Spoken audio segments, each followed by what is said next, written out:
Hello everyone, good morning. आप सभी लोगों का बहुत बहुत स्वागत है आज के इस हमारे क्लास में। तो सभी लोग जल्दी से जुड़ जाइए, एक बार क्लास को शेयर कर देंगे, ठीक है। और आज के क्लास में हम लोग टॉप 15 प्रश्नों को देखेंगे। सारे प्रश्न इंपॉर्टेंट रहेंगे, तो सभी लोग जुड़िए। जो लोग भी क्लास में पहली बार जुड़े हैं, एक बार क्लास को शेयर कर दीजिए, ठीक है। एंड चैनल को यदि आपने अभी तक सब्सक्राइब नहीं किया है तो प्लीज चैनल को सब्सक्राइब करेंगे एंड बेल आइकन को प्रेस करेंगे, ताकि वीडियो को नोटिफिकेशन डेली आप सभी लोगों को मिल सके, ठीक है। ये जो क्लासेस हमारी चल रही है ना, 15 क्वेश्चंस का सीरीज है वो भी, ठीक है। पूरे ऑप्शन को डिफाइन करके अच्छे से, तो आप लोग इसको मतलब फास्ट भी करके अगर देख सकते हैं, ठीक है। दोबारा देखना हो तो ऐसे पीछे के जितने भी क्लास है यदि आपने नहीं देखा है, ठीक है, तो आज मुझे लग रहा है 22 नंबर सेशन होगा। तो 22 नंबर सेशन है, उससे पहले वाली जो भी क्लास आपने नहीं देखा है तो सबको देखेंगे अच्छे से, ठीक है। एक बार पहले क्लास को शेयर कर दीजिए, जो लोग भी जुड़े हैं लास्ट तक बने रहेंगे। चलिए हम लोग चलते हैं, पहले प्रश्न को देखते हैं। पहला प्रश्न क्या रहने वाला है। तो आज का हमारा पहला प्रश्न है, मंडे फीवर अन्य किस नाम से जाना जाता है। तो बताना है मंडे फीवर जो है अन्य किस नाम से, एंथ्रोकोस कोसिस के नाम से जाना जाता है, सिलिकोसिस, एस्बेस्टोसिस या बाइसिनोसिस। तो किस नाम से जाना जाता है, एक बार सभी लोग बताएंगे। मंडे फीवर को अन्य किस नाम से जाना जाता है, आंसर कर दीजिए, ठीक है। यहाँ पे क्या हो जाएगा, सभी लोग बताइए। तो ऑप्शन क्या हो जाएगा, ऑप्शन डी हो जाएगा, बाइसिनोसिस के नाम से जाना जाता है। देखिए मंडे फीवर का दूसरा नाम जो है ना, बाइसिनोसिस। बाइसिनोसिस क्या है, तो होता है तो एक श्वसन संबंधी बीमारी है। इसमें ब्राउन लंग डिजीज या मंडे फीवर, ठीक है, इसको क्या कहा जाएगा, ब्राउन लंग डिजीज, ठीक है। क्या कहा जाएगा इसे, तो ब्राउन, ठीक है, सॉरी,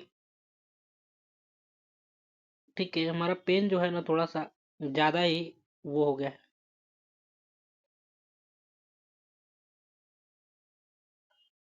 ठीक है, ज्यादा ही मोटा हो गया, इसको पतला कर लेते हैं, ठीक है।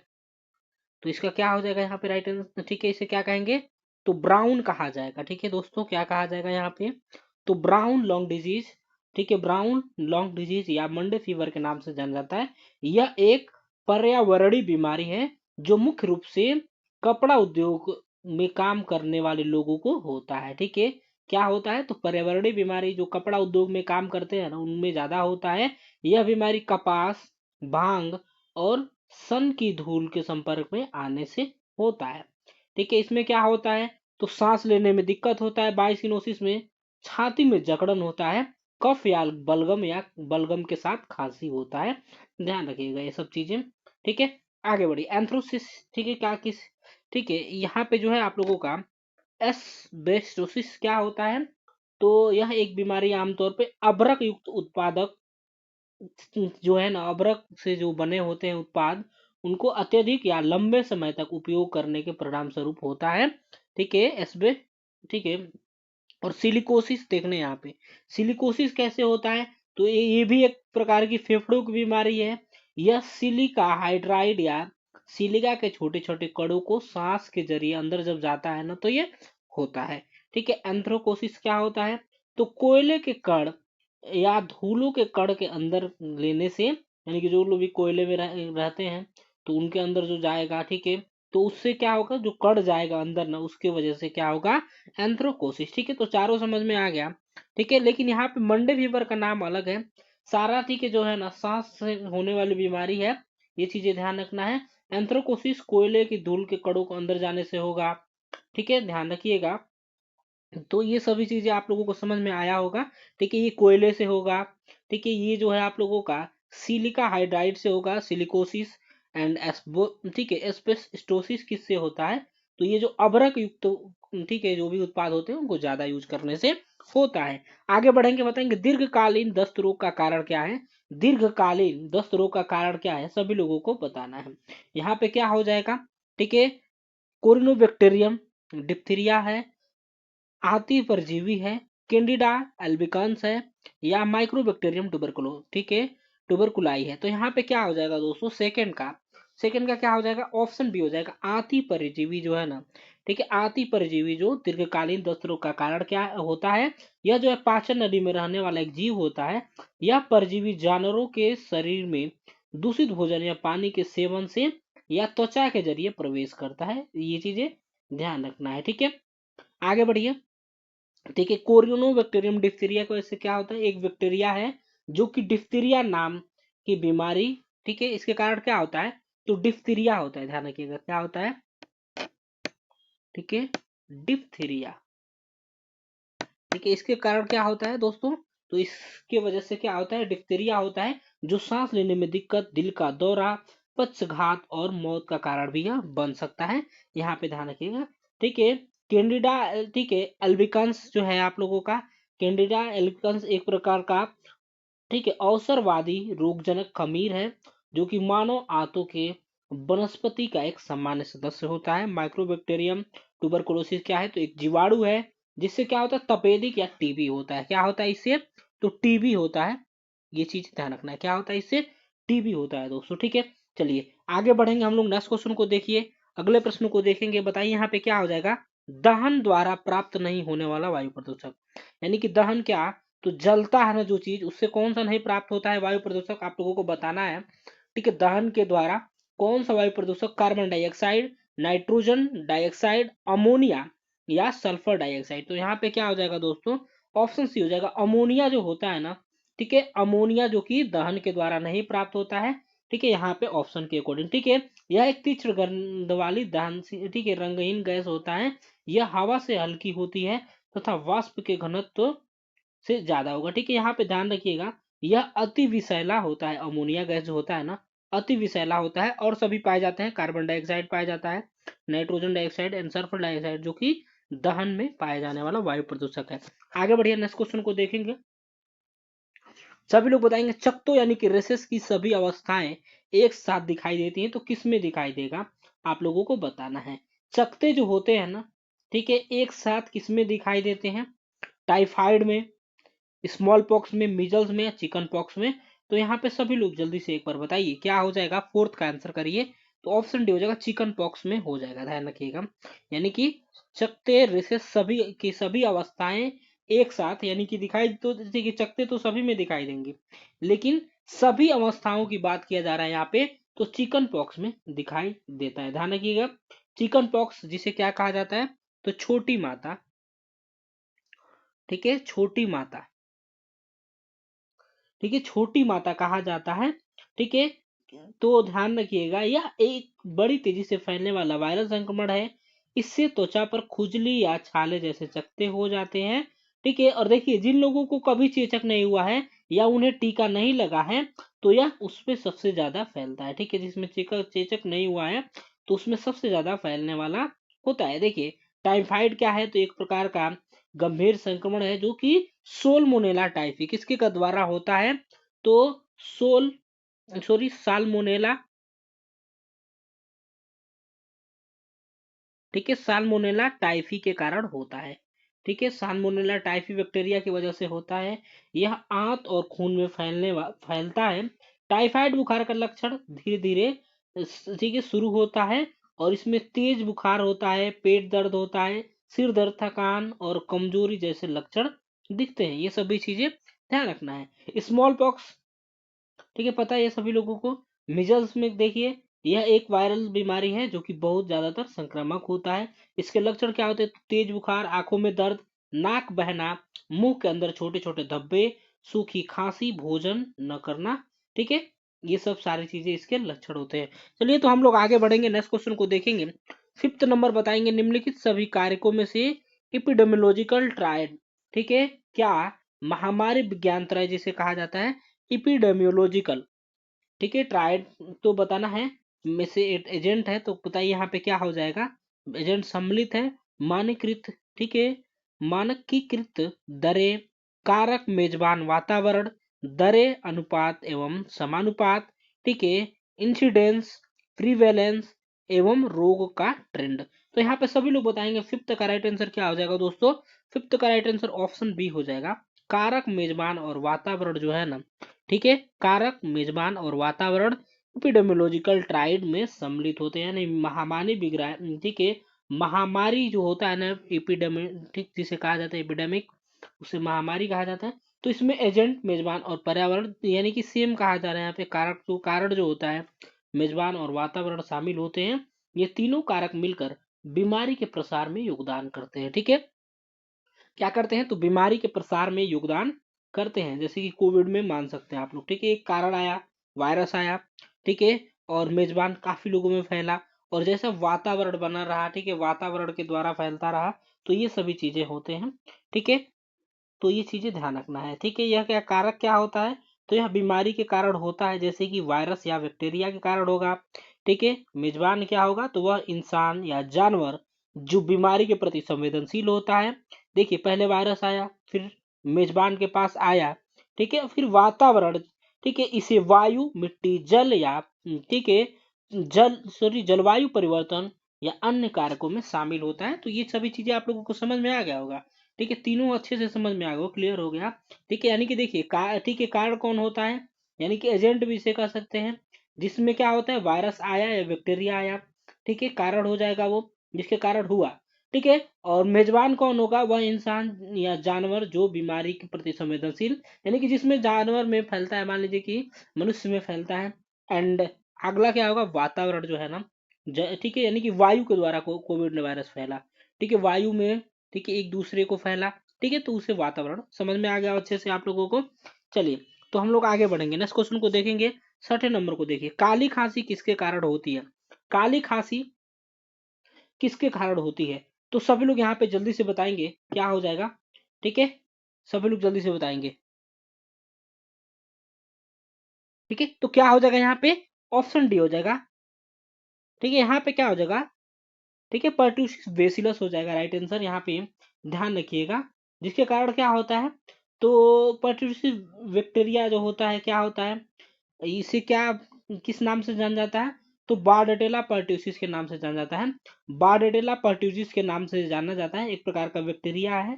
ठीक है, जिससे क्या होता है, तो काली खांसी नामक बीमारी का कारण बनता है। ठीक है, ये चीजें ध्यान रखना है। और यह बैक्टीरिया जो है संक्रमित व्यक्ति के मुंह, नाक और गले में पाया जाता है। ठीक है, यह बैक्टीरिया खांसने या छींकने के दौरान निकलने वाली बूंदों के जरिए फैलता है। चलिए, ठीक है, आगे बढ़ेंगे। ठीक है, ये क्या होता है आपका, गैर विशिष्ट जीवाणु जनित संक्रमण क्या होता है, तो एक प्रकार का वायरल, ठीक है, वायरल संक्रमण का एक प्रकार है। यह तब वायरल संक्रमण तब होता है जब शरीर में हानिकारक वायरस बढ़ जाता है। ठीक है, ध्यान रखिएगा, जब हानिकारक वायरस बढ़ेगा तब। ठीक है, वेरिसोला जोस्टर वायरस जो कि चिकन पॉक्स के कारण बनता है। ठीक है, इसके कारण क्या होता है, तो चिकन पॉक्स होता है, वेरिसोला, ठीक है, वायरस।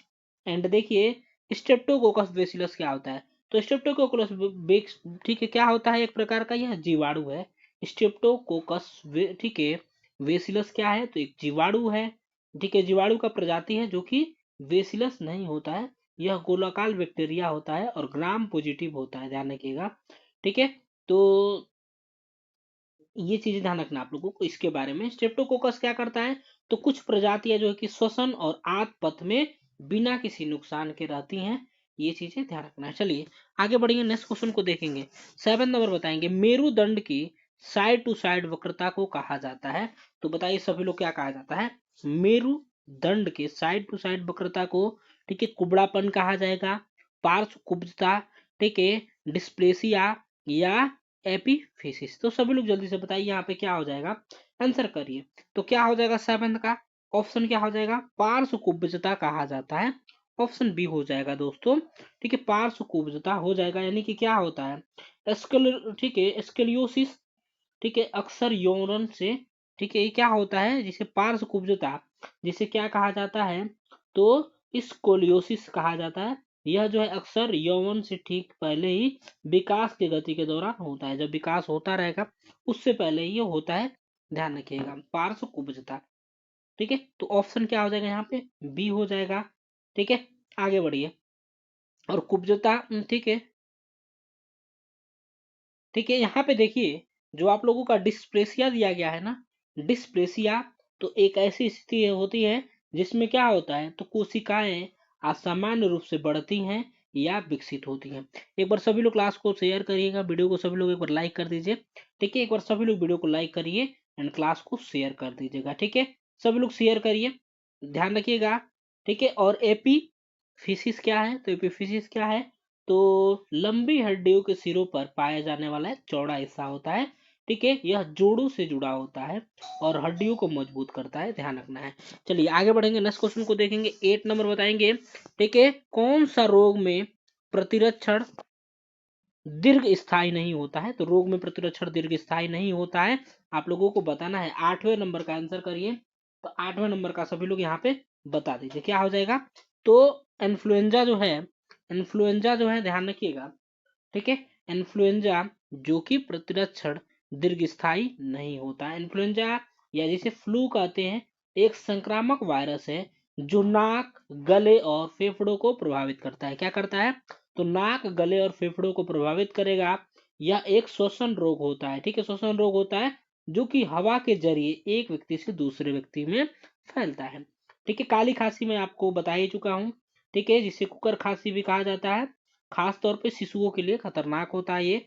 डिप्थीरिया जिसे गलघोटू कहा जाता है, ठीक है, गलघोटू नाक और गले की एक गंभीर संक्रामक जीवाणु संक्रमण जिसे टीके के द्वारा आसानी से रोका जा सकता है डिप्थीरिया को। कंठमाला, ठीक है, ध्यान रखिएगा। चलिए तो आगे बढ़िए, नेक्स्ट क्वेश्चन को देखिए। कंठमाला जिसे मम्स। तो आगे बढ़िए, नेक्स्ट क्वेश्चन को देखेंगे हम लोग। एक बार बताइए 9th नंबर, ठीक है, स्लाइडिंग हाइटल हर्निया का एक सर्वाधिक सामान्य लक्षण कौन सा है? तो बताइए, स्लाइडिंग हाइटल हर्निया का एक सर्वाधिक लक्षण बताना है आप लोगों को, कौन सा है इसमें से बताना है। पूर्णता का एहसास होना, ठीक है, श्वसन में कठिनाई होना, या रिफ्लेक्स गेस्टो इसोफेजियल। तो यहाँ पे क्या हो जाएगा? तो बताइए क्या हो जाएगा? स्लाइडिंग हाइटल हर्निया, तो यह तब होता है जब पेट का ऊपरी हिस्सा ग्रसनी के निचले हिस्सा डायफ्राम से होकर छाती के गुहा में ऊपर की ओर खिसक जाता है, तब होता है क्या? तो हाइटल, स्लाइडिंग हाइटल हर्निया, ठीक है। तो यहाँ पे क्या हो जाएगा? 9th का क्या हो जाएगा? ऑप्शन सी हो जाएगा, यानी कि क्या हो जाएगा? रिफ्लेक्स गेस्ट्रो इसोफेजियल के कारण होता है, ठीक है, रिफ्लेक्स गेस्ट्रो इसोफेजियल के कारण होता है, ध्यान रखिएगा। ये जो है ना क्या होता है? तो एक पाचन से जुड़ी बीमारी है जिसमें क्या होता है? पेट के एसिड या पित्त की वजह से, ठीक है, खाने की नली की अंदरूनी परत में जलन होती है, ठीक है। इसमें क्या होता है? रिफ्लेक्स गेस्ट्रो इसोफेजियल में क्या होगा? तो जो खाने की नली होती है उसके अंदरूनी परत में जलन होता है, ठीक है। आगे बढ़िए, ठीक है, नेक्स्ट क्वेश्चन को देखेंगे। 10th नंबर बताएंगे क्या हो जाएगा। निरंतर भूख कम हो, तो 10th का क्या हो जाएगा बताएंगे सभी लोग। एक बार क्लास को सभी लोग शेयर करिए। निरंतर भूख कम होते जाना, तो जो उल्टी होने के तथा गंभीर वजन गिरावट के साथ होता है, तो निम्न किससे संबंधित है बताएंगे? स्टटरिंग से, एनोरेक्सिया नर्वोसा, बुलिविया नर्वोसा, या पीका से। तो सभी लोग यहाँ पे जल्दी से बताइए क्या हो जाएगा, ठीक है। तो ऑप्शन क्या हो जाएगा? ऑप्शन बी हो जाएगा यहाँ पे, यानी कि एनोरेक्सिया नर्वोसा से हो जाएगा राइट आंसर। यहाँ पे कल भी मैंने आप लोगों को बताया था क्वेश्चन। चलिए आगे बढ़िए, नेक्स्ट क्वेश्चन को देखेंगे। बताएंगे 11 नंबर का, दो प्यूबिस अस्थियां आगे की ओर मिलकर निर्माण करती हैं। तो दो प्यूबिस अस्थियां जो है आगे की ओर मिलकर निर्माण करती है। किसका निर्माण करेगी? कोकिक्स का करेगी, सिम्फाइसिस प्यूबिस का करेगी, ठीक है, सेक्रो कोकिजियल लिगामेंट का करेगा, या सेक्रो इलियक, ठीक है, जॉइंट का करेगा। तो यहाँ पे क्या हो जाएगा? तो ऑप्शन बी हो जाएगा, यानी कि किसका करेगा? तो सिम्फाइसिस प्यूबिस का करता है। दो प्यूबिस अस्थियां, ठीक है, आगे की ओर मिलकर क्या निर्माण करेगी? तो सिम्फाइसिस प्यूबिस का निर्माण करेगी। देखिए सिम्फाइसिस प्यूबिस, देखिए एक, ठीक है, उपास्थि युक्त जोड़ है जो कि श्रोणि मेखला में दाएं और बाएं प्यूबिस हड्डियों को बांधने का कार्य करता है। आगे बढ़िए, नेक्स्ट क्वेश्चन को देखेंगे। 12th नंबर बताएंगे, कौन सा प्रसव एक प्राथमिक चिन्ह है? ठीक है, कौन सा प्रसव का एक प्राथमिक चिन्ह बताएंगे? गर्भाशय संकुचन है, माँ द्वारा जोर लगाना, ठीक है, अंतरावच्छिय दबाव है, या उदरीय संकुचन। तो कौन सा एक, सॉरी, प्रसव का एक प्राथमिक चिन्ह है बताना है आप लोगों को, तो जल्दी से बताइए, ठीक है। एक बार क्लास को शेयर करिए। तो क्या हो जाएगा? गर्भाशय संकुचन जो हो जाएगा ना, ऑप्शन ए हो जाएगा, यानी कि गर्भाशय संकुचन जो है प्रसव की प्राथमिक, प्रसव का एक प्राथमिक चिन्ह है गर्भाशय संकुचन। गर्भाशय की मांसपेशियों का लयबद्ध रूप से सिकुड़ना और ढीला होना होता है क्या? गर्भाशय संकुचन, ठीक है। और आगे बढ़िए। ये क्या होता है, अंतरावच्छी दबाव क्या होता है, तो किसी तरह पर विद्युत चुंबकीय विकिरणों को पैदा करने वाला एक प्रकार का ये दबाव होता है। यहाँ पे क्या हो जाएगा, तो गर्भाशय संकुचन हो जाएगा 12th का। आगे बढ़िए 13 नंबर बताएंगे, ओलिगोस्पर्मिया से तात्पर्य है। ओलिगोस्पर्मिया से क्या तात्पर्य है आप लोगों को बताना है। एक बार सभी लोग वीडियो को लाइक करिए एंड क्लास को शेयर करिए। वीर्य का अभाव, वीर्य में शुक्राणु नहीं, मृत शुक्राणु या 20 मिलियन से कम शुक्राणुओं की संख्या। तो सभी लोग जल्दी से बताएंगे क्या होता है, ओलिगोस्पर्मिया। ठीक है, ओलिगोस्पर्मिया का मतलब क्या होता है, तो किसी पुरुष के वीर्य में शुक्राणुओं की संख्या कम होना, जिसे क्या कहा जाता है, ओलिगोस्पर्मिया कहा जाता है। इसे कम शुक्राणुओं की संख्या के नाम से भी जाना जाता है। यह एक पुरुष प्रजनन स्वास्थ्य समस्या है। ओलिगोस्पर्मिया की वजह से गर्भधारण करने में दिक्कत हो सकती है। चलिए, तो WHO के अनुसार क्या माना जाता है, तो वीर्य में शुक्राणुओं की संख्या 15 मिलियन से कम होने पे इसे ओलिगोस्पर्मिया, ठीक है, 15 मिलियन से यदि कम होगा ना तो उसे ओलिगोस्पर्मिया माना जाता है। यहाँ पे क्या हो जाएगा, तो ऑप्शन क्या हो जाएगा, ए हो जाएगा। ठीक है, वीर्य का अभाव हो जाएगा। यहाँ पे ध्यान रखिए, सॉरी क्या होगा यहाँ पे आप लोगों का 13 का, तो ऑप्शन डी होगा। 20 मिलियन से कम शुक्राणुओं की संख्या को कहा जाता है यहाँ पे ओलिगोस्पर्मिया। ठीक है, ध्यान रखिएगा, 20 मिलियन से कम शुक्राणुओं की संख्या यदि होगी तो उसे ओलिगोस्पर्मिया कहा जाएगा, यानी कि ऑप्शन ए हो जाएगा, सॉरी ऑप्शन डी हो जाएगा, ए नहीं डी हो जाएगा। ठीक है, चलिए आगे बढ़िए, नेक्स्ट क्वेश्चन को देखेंगे। 14 नंबर बताइए, रजोनिवृत्ति की औसत आयु सभी लोगों को बताना है। ठीक है, 20 मिलियन से शुक्राणुओं की संख्या कम होगी तो ओलिगोस्पर्मिया कहा जाता है। यहाँ पे बताइए रजोनिवृत्ति की औसत आयु सभी लोगों को बताना है 48। ठीक है, 48 ईयर होगा, 40 ईयर, 45 या 51। तो यहाँ पे क्या हो जाएगा, सभी लोग जल्दी से बताइए। ठीक है, रजोनिवृत्ति का औसत आयु।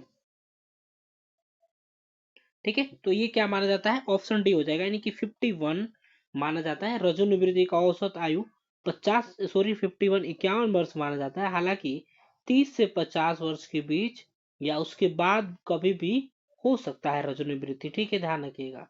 ठीक है, ये क्या होता है, तो जब आपको आखिरी बार मासिक धर्म आता है तो उसे क्या कहा जाता है ये। ठीक है, तो उसे ही रजोनिवृत्ति करता है, किसी महिला को आखिरी बार, ठीक है, मासिक धर्म आएगा। तो ठीक है, ऑप्शन डी यहाँ पे हो जाएगा। औसत एज पूछा गया है, 51 होता है औसत। चलिए आगे बढ़िए, लास्ट क्वेश्चन को देखेंगे। नाभि नाल की सामान्य लंबाई बताना है। नाभि नाल की सामान्य लंबाई कितनी होती है, 20 सेंटीमीटर, 15 सेंटीमीटर, 70 सेंटीमीटर या 50 सेंटीमीटर। तो फटाफट से आंसर करिए, यहाँ पे क्या हो जाएगा 15 का, तो यहाँ पे ऑप्शन डी हो जाएगा, यानी कि कितना होगा, तो 50 सेंटीमीटर होता है नाभि नाल की सामान्य लंबाई। ठीक है, 50 से 60 सेंटीमीटर होता है। ठीक है, यानी कि कितना होगा, तो 19.6 से लेके 23.6 इंच तक होता है। इंच में यदि आपसे पूछे तो इंच में इतना होगा। ठीक है, और सेंटीमीटर में आपसे पूछे तो 50 से 60। ठीक है, 50 से 60 सेंटीमीटर हो जाता है। ठीक है, ध्यान रखिएगा। तो ये रहा आपका 15 प्रश्न। मिलेंगे अगली क्लास में, तब तक के लिए bye bye, take care, thank you so much for watching, have a great day. मिलते हैं आपसे नेक्स्ट क्लास में, bye bye, take care, thank you so much for watching.